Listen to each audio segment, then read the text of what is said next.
શાંતિ સમિતિની બેઠક આગામી દિવસોમાં ચૈત્રી નવરાત્રી અને રમજાન અને રામનવમીના તહેવારો નજીક આવી રહ્યા છે, ત્યારે એ નિમિત્તે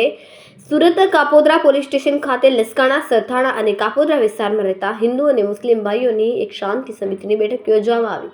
જેમાં ડીસીપી અલોક કુમાર, એસીપી વિપુલ પટેલ, પીઆઈ એમબી ઓસુરા અને પીઆઈ કુલદીપસિંહ ચાવડા અને પીઆઈ બીબી કપરાડવાની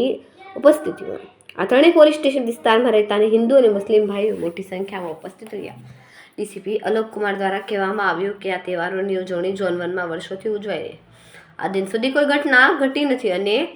આગળ પણ કોઈ સમસ્યા હોય તો તરત જ 112 પર કોલ કરવો અથવા પીઆઈને કોલ કરવો અને જરૂર હોય તો મને પણ કોલ કરી શકો છો, પરંતુ કોઈ એવું પગલું નહીં ભરવું જેથી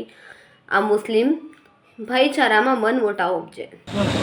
आज रोज कापोद्रा पुलिस स्टेशन के प्रांगण में शांति समिति का बैठक रखा गया, जिसमें कापोद्रा, सरथाना और लसकाना पुलिस स्टेशन के जो आगेवान हैं, हिंदू और मुस्लिम आगेवान दोनों यहाँ पे मौजूद रहे और सबको कौमी एकता बनाए रखने की सूचना दी गई। और कोई भी बनाव बनता है तो नज़दीकी पुलिस स्टेशन एसीपी और डीसीपी रोड पे हाजिर है, आप उनको कॉन्टैक्ट करें और सबको आने वाले त्योहारों की खूब खूब शुभकामनाएं।